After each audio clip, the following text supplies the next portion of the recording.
시카고 갈비의 명가, 시카고 갈비하우스가 9시를 알려드립니다.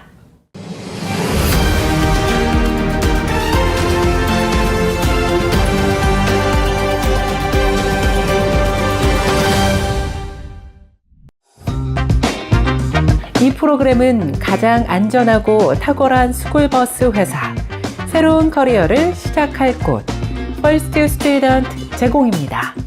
여러분들의 새로운 커리어를 시작해보세요.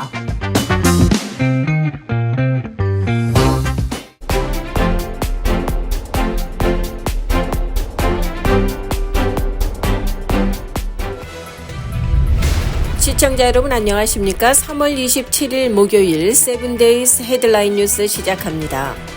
트럼프 대통령이 지난 26일 철강과 알루미늄에 이어서 미국에 수입되는 외국산 자동차에 대해서도 25%의 관세를 부과하겠다고 공식 발표했습니다.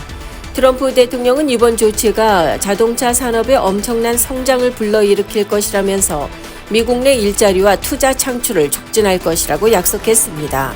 그러나 전문가들은 이번 조치가 미국 내 자동차 생산을 일시적으로 중단시킬 것이며 가격 상승을 초래하고 동맹국들과의 관계에 부담을 줄 가능성이 높다고 지적했습니다.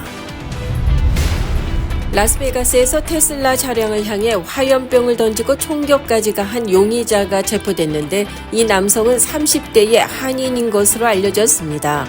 현지 경찰은 이번 사건이 테러의 전형적인 특징을 보였다고 전했습니다.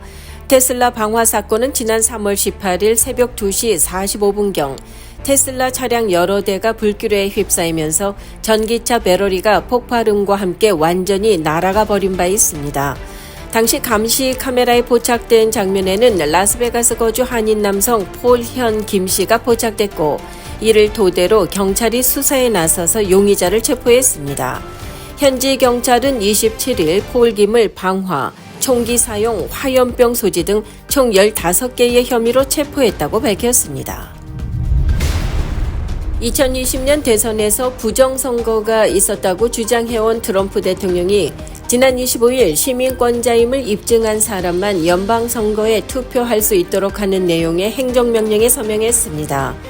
행정명령은 선거지원위원회의 유권자 등록 서식에 시민권 증빙을 추가할 것을 지시하고 정부가 국토안보부의 협조로 각 주의 유권자 명부를 검토하기 위한 소환장을 발부받을 수 있도록 했습니다. 또 투표일까지 접수되지 않은 모든 투표지는 무효로 처리해야 하며 연방 법무부가 이를 단속하기 위해 모든 필요한 조처를 취할 것이라는 내용을 적시했습니다. 한편 UCLA의 법학 교수인 리 카레는 트럼프 대통령에게는 선거일까지 투표 용지를 세도록 선거지원회에 요구할 권한이 없다면서 의회에서 통과된 법률에 의해 만들어진 선거지원위원회에 권력을 이처럼 행사하는 것에 대해 법원 판단을 받아야 한다고 말했습니다. 트럼프 대통령이 미국으로 수입되는 외국산 자동차와 자동차 부품에 25%의 관세를 부과하겠다고 공식 발표하면서 미국 내 자동차 가격이 $3,000에서 $6,000 정도 오를 것이라는 전망이 나왔습니다. 자동차 시장 조사업체 콕스 오토모티브는 미국이 캐나다와 멕시코에서 수입되는 자동차에 대해 관세 면제를 하지 않을 경우 미국산 차량 가격은 약 $3,000, 캐나다나 멕시코산 차량 가격은 약 $6,000 정도 상승할 것이라고 예상했습니다. 또 4월 중순까지 북미 차량 생산의 거의 모든 부분에서 차질이 발생해 이는 하루 약 2만 대의 생산 감소로 이어지고 전체 생산량의 약 30%가 감소할 것이라고 내다봤습니다. 사회보장국이 연금 과지급에 대한 회수 정책을 전면 수정하면서 3월 27일인 오늘부터 월 연금 전액을 환수하는 100% 상계 정책이 시작됐습니다. 이는 기존의 10% 환수율에서 대폭 상향된 조치로 일부 고령수급자들의 생활에 큰 충격이 예상됩니다. 이번 회수 정책은 3월 27일 이후 지급된 연금 가운데 과오 지급분에만 적용되며 이전에 지급된 금액은 해당되지 않는다고 사회보장국 측은 전했습니다. 그러나 문제는 과지급된 수급자가 상계 조치로 인해 매달 받는 연금이 제로가 될 수 있다는 점이며 이 경우 지급 정지 상태가 계속되면서 환수 금액이 다 갚아질 때까지 연금은 지급되지 않습니다.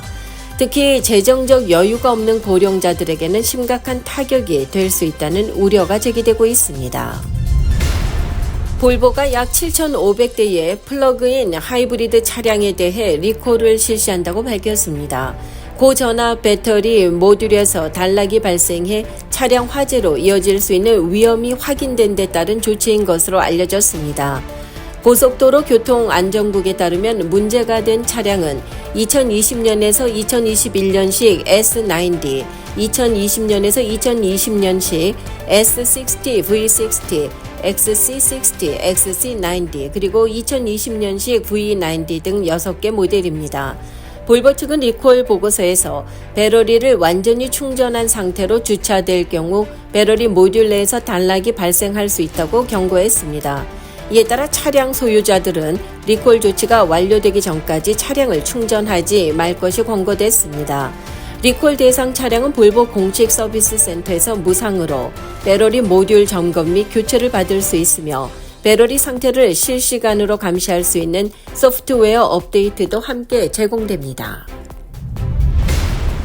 올해 미국 로스쿨에 입학하려는 지원자 수가 급증한 것으로 나타났습니다. ABC 방송은 로스쿨 입학시험을 관리하는 법학대학원 입학위원회의 발표를 인용해서 지난해에 비해 지원자 수가 20% 이상 증가했다고 보도했습니다. 로스쿨 입시 전문가들은 워싱턴 DC의 대규모 공무원 해고가 많은 사람을 법대에 가게 했을 것이라고 분석했습니다. 또 최근 로스쿨 지원의 문턱이 낮아진 것도 지원자 증가에 영향을 미친 것으로 전문가들은 분석하고 있습니다. 지원자들이 1년에 응시할 수 있는 로스쿨 입학 자격 시험 횟수는 과거 3회에서 5회로 늘어났습니다. 이상으로 3월 27일 목요일 7days 헤드라인 뉴스를 전해드렸습니다.